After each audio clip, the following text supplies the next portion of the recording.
Being in a time loop would be dreadful. The idea of having to live the same day with the same events and faces. All the while, changes are never permanent. We've seen this tiresome fate be portrayed in media such as Groundhog Day, Re:Zero, Supernatural, and Haruhi Suzumiya. But one particularly fascinating portrayal of this concept is through a My Little Pony fanfiction.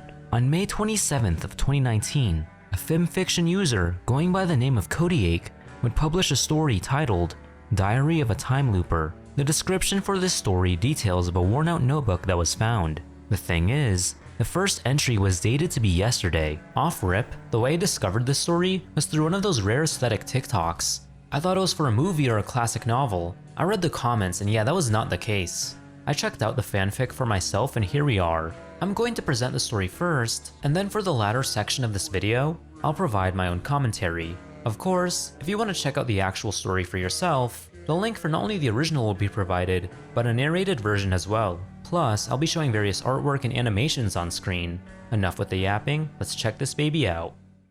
The first entry is for day 32, and in said entry it says test number 28. We then have day 33. Using a combination of spells, our narrator was able to create a pocket dimension that exists outside of time, which was how the journal was able to survive the time loop. After that drop, our narrator, being none other than Twilight Sparkle, explains the situation. For the last 33 days, Twilight has been living through the 23rd of March to AR. There is no explanation as to how the loop started, nor is there a way to stop. She wakes up every morning at 7:23 AM, and throughout the day, none of the other ponies remember the loop, nor are any changes permanent except the journal. Even if she tries to stay up past midnight, she ends up passing out and waking up back at her bed. Each day plays out the same, with moments like Spike making the same breakfast and him saying the same things. So far, this is what you'd expect from your typical time loop story. Because of the method used to preserve the journal, Twilight has a bit of hope left that she can break the loop. She has talked with Celestia and Luna in separate loops, and that they have never heard of such a thing. While she's skeptical of whether they believe her or not, it's indeed true that there has never been a recorded incident of a time looper, or at least, no one who survived to tell of it. With the journal we are reading, Twilight tries to keep her thoughts straight, and we also learn that she has tried many methods of escape, only for them to fail. Twilight has also done tests, and she in fact does not age in the loops. Any of her cells that died are back the next morning. She hypothesizes that if she were to die herself, she'd just wake back up, but she doesn't want to try that out. She concludes this entry with the fact that the journal's success gave her hope, which leads us to day 34. Twilight talks about the journal more in this entry. She has to cast these intricate spells every night in order to keep the pages, which just leads to this question. If she were to forget to cast the spells, would she have lost all the pages, or just the beginning of the last loop? Twilight also brings up how this time loop can all be in her head because of the existence of the journal. She closes this entry with a new experiment to test out. Does the loop repeat the previous loop, or the original day? The answer could be her way out. This question is answered in day 37 as she experimented with a small notebook and a few notes. Twilight used the same spell on the notebook for 2 loops before letting it reset. She discovers that the loop repeats the original day, though she hardly sees this as a setback and thinks about casting spells on herself. But first, she needs to experiment with organic material. It's on day 42. We learn she tried this out with various living things, including grass, apples, and a sapling, but the results came out inconclusive. The grass turned into seeds, the apple turned to dust, and the sapling just vanished.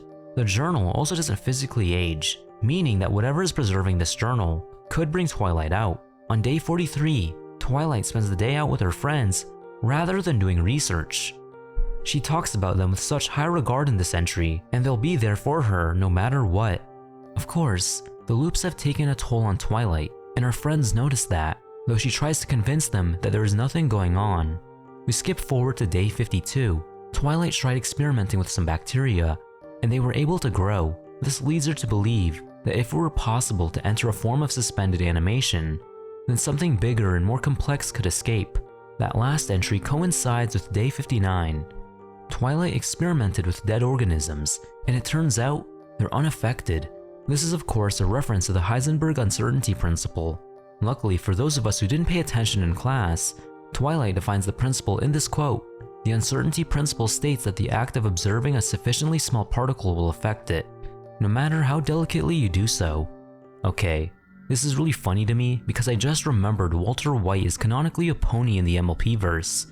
Moving on, Twilight thinks it may apply to her situation, though it'll have to take a bit more research and a spell to induce a state of suspended animation. It's on day 61 that Twilight decides to get a calendar. The idea never occurred to her because, well, every day is the same day, but she did miss a meetup with her friends.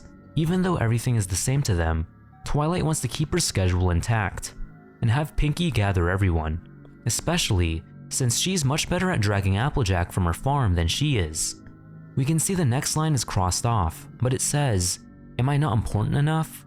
On day 75, things are not looking too good. The uncertainty principle, as Twilight puts it, is a dead-end angle. Nothing has been working out. Twilight has even tried experimenting with rats, only for them to end up dead. Though she doesn't give up, and we see her continue on day 129, where she still has a multitude of failed experiments. Twilight goes into more detail on the repetitive breakfast Spike makes, and crosses out how Spike puts in too much sugar. It's at a point where she's getting headaches, and her magic is starting to slip up. As pointed out, she'll either teleport too far, or slam something on her desk a bit too hard. She concludes this entry by needing a vacation with her friends. We see this vacation 2 days later on day 131. It took a bit of convincing, but Twilight managed to get the rest of the main 6 to come to Baltimore with her. She tells them it'll be for a few days, but we know it'll just be for 1 day. Cause you know, the loop. Twilight fell asleep at the nicest hotel there, and woke up to start the next loop. Still, she appreciates the break, and is ready to start the next set of experiments. Another side note, if this version of Baltimore is anything like the real-world equivalent, do they speak in a funny accent?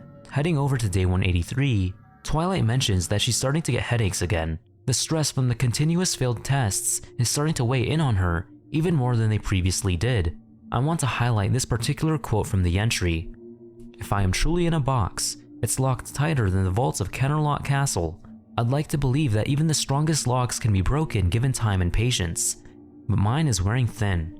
Twilight starts to get irritated by her friends, mentioning how there are only so many times she can listen to Rarity ramble about dresses, and how each conversation is the same. As Twilight says, perhaps another vacation is in order. We skip pretty far into day 297. Twilight has another day out with her friends, though she speaks about how supportive they are. As we can see from her various crossed out phrases, she's becoming even more fed up with them. We skip forward again, this time to day 365. It's been a full year since the loop started. Twilight's headaches are getting worse to the point where she can't operate under the unbearable pain. Even her magic is going out of control. Here's how she ends the entry. "I need to find a way out, and soon, I don't know how much more I can take." Days 401 and 456 are pretty short, so I'll read them out myself. Day 401. "I'm a failure. I don't know if I can find a way out. Is this for me? Am I going to be stuck here until I die? Will I ever die?" Day 456. I think I can't even write it. I feel sick. There was so much blood. My magic, I lost control. She was just so annoying. I'm so sorry, Pinkie. I'm sorry. If it isn't obvious, Twilight just killed Pinkie Pie. And for those of you guys saying, "No, she'd never do such a thing," you have to remember, she's not only in a time loop, but there is a 19-minute compilation of Twilight Sparkle crashing out. This is totally happening. The next entry on day 457 has Twilight crying and hugging Pinkie Pie. Twilight is overburdened with the guilt of killing Pinkie, while Pinkie has no clue about the whole thing. Twilight points out that she was probably crying for hours. Skipping over to day 462, we learn that Twilight has been having trouble sleeping due to the repeated failed experiments and the guilt of killing Pinkie in that loop. She vents in this entry about wanting to get out of it all, the loop, her work, and her friends. There are crossed out sections in regards to Rainbow Dash, Fluttershy, and Spike. As you can see on screen, she doesn't have the kindest words to say about them. This entry ends with her wanting to disappear to Saddle Arabia. All day 500 says is failure, and day 572's entry is crossed out. Reading it just says, "I wish I could stop waking up." On day 609, it'd be funny if you got rid of the 0. On day 609, Spike prepared the usual breakfast, only this time, Twilight's magic went haywire and she kills him. This part is kind of contradictory because the entry as a whole has Twilight feeling guilty, but the cross marks say otherwise. With day 651, Twilight pretty much gives up. That's only emphasized by day 723, where she's living all three: the mundaneness of the loop, the guilt of her actions, and the hopelessness of escaping. She apologizes to the reader and her friends, while also hoping that the journal helps out whoever's reading it. On day 733, the loop continues. Here's what Twilight has to say. I woke up at 7:23 a.m. Even that won't release me. Is this some kind of sick punishment? What did I do to deserve this hell? I can't take it. I have to try again. For day 734, up until day 740, her entries are simplified to just say, I woke up, before ending the story. That ending is left open-ended. Did Twilight end up escaping? Or is she forced to endure these loops for all of eternity? I am definitely leaning towards the latter, as this whole fanfic is about hopelessness, no matter how close she thinks she is. Of course, that's what makes this story stand out from other time loop stories, as in those, the characters find a way to escape their torment. I think that also makes this loop a lot more cosmic. In most time loop stories, it's always because of some big bad, or to learn a lesson, yet we don't know what caused this loop, and so far there's no way to escape it. The loop just exists, and Twilight has to deal with that fact. She has to deal with that fact alone, as none of the other ponies don't know and will never know about it. That just makes this whole situation a lot more isolating. As we see, her friends' support can only go so far, because eventually, rather than help Twilight keep her sanity, they end up making her lose it. I think the choice of having the loop focus on Twilight adds more layers to this story. It's the obvious choice because she is the show's main character. That also means Twilight is the character we have more attachment to. Therefore, we want her to succeed and get out of the loop. But at the same time, Twilight is a genius magic user. What I'm trying to get at is that if someone as smart and powerful as Twilight can't get out of the loop, then nobody can. That just puts into perspective how insane it is.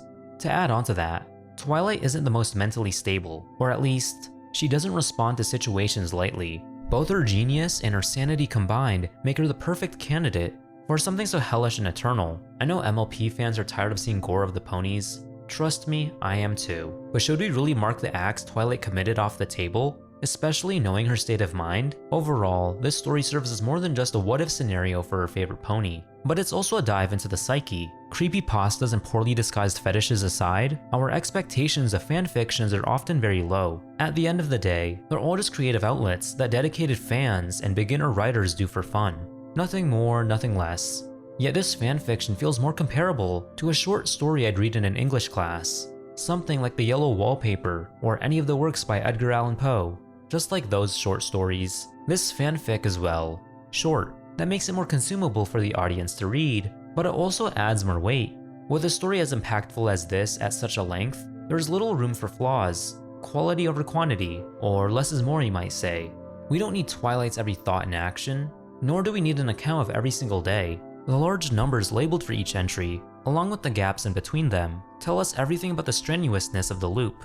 With each entry, Twilight tries to fool us that she's fine, and that she could eventually get out of the situation. But the crossed out sections challenge that. The mysterious cause of the loop, and the hidden method to stop it, create that fear of the unknown. In the entry where she killed both Pinkie Pie and Spike, we aren't outright told she killed either. We don't know how, we just know she killed them, and now she's overcome with guilt. Since we're reading journal entries rather than a narrated story, the text we're reading is a lot more personal and human. Or pony. Time loops are fictional. There's no way for them to exist in the real world, but doesn't it feel like you're in a time loop sometimes? Being stuck in class or work all day, dealing with a crazy family, appeasing the algorithm by making videos about people's zombie apocalypse fanfictions. Maybe you have that feeling of running away or pursuing some big dream, but just can't. Then perhaps, this story has your sympathy. You may find the story relatable, or it makes you feel less alone. Those feelings I described are ones I have felt before, so reading this fanfic hit deeply with me. Of course, one must imagine Sisyphus happy. I mean, the whole idea of journaling is promoted for people with mental struggles, as it helps relieve emotions, give more perspective on their situation, and keep track of progress. Okay, that's enough. No more overanalyzing a My Little Pony fanfiction. But yeah, that was a story that grandly subverted my expectations. Was it the greatest piece of work ever? No. It's probably far from being the best fanfic ever, but for an MLP fan's pastime, it's crazy stuff. Big shout out to the TikToker that made me discover the story, as well as the artists shown on screen, and Kodeake themselves. I haven't read their other stuff yet, But if this story was good, then I assume their other stuff is great as well. Again, reading the story and writing the script was loads of fun, and I hope you guys enjoyed this video as well. Comment down your thoughts. Or you can suggest topics I should cover, whether they pertain to My Little Pony, fanfictions in general, or neither. Take care of yourselves, and of course, as usual, please have yourselves a damn good one.